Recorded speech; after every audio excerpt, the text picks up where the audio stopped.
नमस्ते बच्चों, कैसे हो आप लोग। उम्मीद है अपने घर में स्वस्थ हो, खुश हो और हमारे वीडियोस देख रहे हो। अब तक हमने जितना भी कार्य किया बेटा, आप लोगों को मैंने कहा था कि जब आपके हॉलीडेज़ होंगे तो आपको उसमें सारे पीछे के वीडियोस देखने हैं, अपना पुनरावृत्ति करनी है, रिवाइज करना है, ठीक है ना। तो आज मैं आपको आगत ध्वनियाँ पढ़ाऊँगी बेटा। आगत ध्वनियाँ क्या होती हैं? कुछ बच्चों को दिक्कत थी कि आगत ध्वनियाँ क्या होती हैं। आगत ध्वनियाँ होती हैं, यहाँ देखिए बोर्ड पर, हिंदी में अनेक विदेशी शब्दों का प्रयोग किया जाता है, आप लोगों को पता ही है ना। उन शब्दों का उच्चारण उसी प्रकार रखने के लिए, यानी सटीक उच्चारण जो होता है उसके लिए अ, ज और फ, ध्यान से सुनो बेटा, अ, ज और फ, इन ध्वनियों को विकसित किया गया है। जैसे अंग्रेजी, उर्दू, अरबी, ये सभी, फारसी जो है कौन सी भाषाएं हैं? विदेशी भाषाएं हैं। अब इन भाषाओं से कुछ शब्द आए हैं हिंदी भाषा में, ठीक है बेटा। इनका प्रयोग जब होता है तो वो आ और ओ, यानी जो आगत ध्वनियां हैं वो आ और ओ के बीच की आवाज उसमें से निकलती है बेटा। जैसे यहाँ पे देखो आप उदाहरण में, चौक, चौक, चौक नहीं बोल रहे हम, ओ की मात्रा नहीं है, हमने क्या बोला? चौक। डॉल, ओ की मात्रा नहीं है, हम डॉल बोल रहे हैं, यानी चांद बिंदु नहीं है, चांद बिंदु नहीं है ये बिंदी के बिना चांद की एक आकृति है जिसे हम आगत ध्वनियाँ कहते हैं, जिसकी जो आवाज है वो आ और ओ के बीच की है बेटा। अगर हम इसको डॉल को डाल कर दे, यानी अगर हम ये हटा देते हैं तो इसका मीनिंग बदल जाएगा। ये डाल हो गया, डाल मतलब पेड़ की डाल, या डाल मतलब कुछ डालना, उड़ेलना। और अगर हमने यहाँ पर ये चांद लगा दिया, एक आगत ध्वनि वाला ये निशान लग गया, तो ये डॉल बन गया। इसी तरह ये देखिए आप, दूसरा शब्द है बॉल। ये बॉल है बेटा, बॉल मतलब जिससे हम खेलते हैं, बॉल, ठीक है। अगर ये मैंने हटा दिया तो इसका क्या अर्थ निकला? बाल। अब इसका अर्थ बदल गया।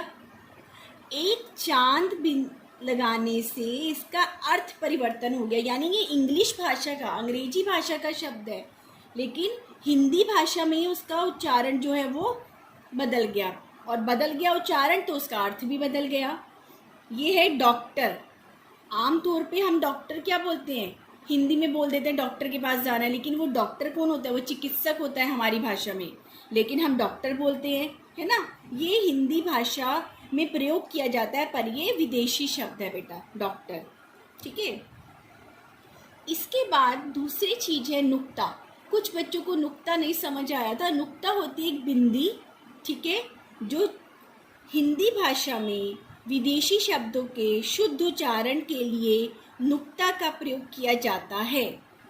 अब ये ज और फ, जो नुक्ता है वो हमेशा ज और फ में आता है ज़्यादातर ध्वनियों में, ठीक है।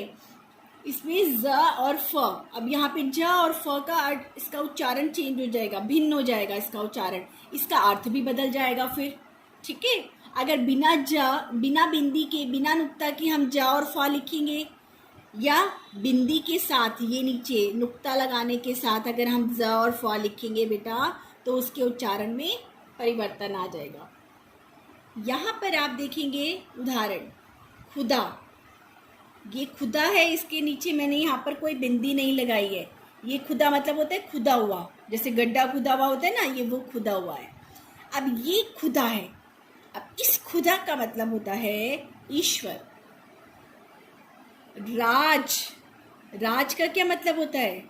राज करना, शासन करना। और यहाँ पर क्या उच्चारण होगा? राज, राज की बात, राज की बात मतलब रहस्य, ठीक है, रहस्य। अब ये होता है सजा। सजा मतलब होता है सजावट, किसी की डेकोरेशन करनी, ठीक है। यहाँ हमने बिंदी लगा दी तो इसका उच्चारण होगा सजा। क्या उच्चारण होगा इसका? सजा। अब ये सजा क्या है? पनिशमेंट। इसका क्या अर्थ हो गया? पनिशमेंट, यानी नुक्ता लगने से अर्थ में परिवर्तन आ गया। अब ये देखो, जरा, ये जो जरा है बेटा, इसका अर्थ होता है बुढ़ापा, ठीक है।